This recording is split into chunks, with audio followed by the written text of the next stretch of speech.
ఇక కన్యా రాశి వారి యొక్క ఫలితాలు అయితే ఈ వారం కాస్త అనుకూలమైనటువంటి గ్రహస్థితే కనపడుతోంది కాబట్టి చాలా జాగ్రత్తగా ఈ వారాన్ని వినియోగించుకోవడం మంచిది.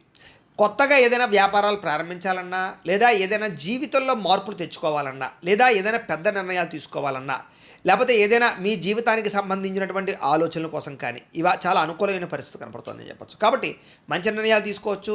రిస్క్ చేసైనా సరే ఈ వారం ఏదైనా పెట్టుబడులు పెట్టినా లేకపోతే వ్యాపారాలు ప్రారంభించినా లేదా మీ లైఫ్ స్టైల్ని మార్చినా లేదా మీ వృత్తిని మార్చినా ఇలాంటివి ఏమైనా పెద్ద పెద్ద లైఫ్ని మార్చేటటువంటి నిర్ణయాలు తీసుకున్నా కూడా మీకు ఈ వారం పెద్దగా నష్టం లేదు, కలిసి వస్తుంది.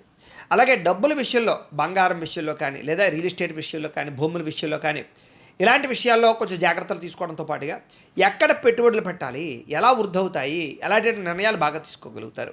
ఆగిపోయినటువంటి రిజిస్ట్రేషన్లు పూర్తవుతాయి, రావాల్సిన మొండి బాకాయలు వసూలవుతాయి, ఆకస్మిక ధనప్రాప్తి కనపడుతోంది, పెద్దల నుంచి సంక్రమించవలసినటువంటి ఆస్తులు సంక్రమించడం ద్వారా మీకు చక్కని లాభము ప్రగతి కనపడుతోంది. గృహాలు కట్టాలనుకున్నా కొనాలనుకున్నా వాహనాలు కొనాలనుకున్నా అనుకూలమైన వాతావరణం కనపడుతోంది.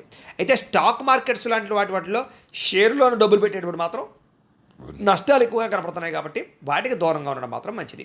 అలాగే సంతానానికి సంబంధించినటువంటి విషయంలో శుభ సమాచారం కనపడుతోంది. అంటే వాళ్ళకి ఏదైనా ఉద్యోగం రావడమా, వివాహం కుదరడమా, లేదా వాళ్ళు ఏదైనా పాస్ అవ్వడమా, ఇలాగేంటంటే కనుక పిల్లలకి సంబంధించి శుభవార్తలు వింటారు.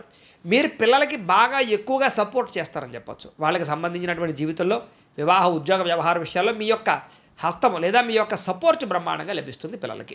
అలాగే ప్రేమికుల మధ్య కూడా ప్రేమ విపరీతంగా పెరుగుతుంది, అన్యోన్యత పెరుగుతుంది, కలయికలు కనపడుతున్నాయి, ఒకళ్ళొకళ్ళు అర్థం చేసుకుంటారు, విడిపోయినటువంటి ప్రేమికులు కలుస్తారు, అనుమానపు ఆలోచనలు తగ్గుతాయి, భార్యాభర్తల మధ్య కూడా అనుబంధ బాంధవ్యాలు పెరుగుతాయి, సఖ్యత పెరుగుతుంది, గొడవలు తగ్గుతాయి, అలాగే కుటుంబపరమైనటువంటి సమస్యలు పరిష్కరించుకోగలుగుతారు.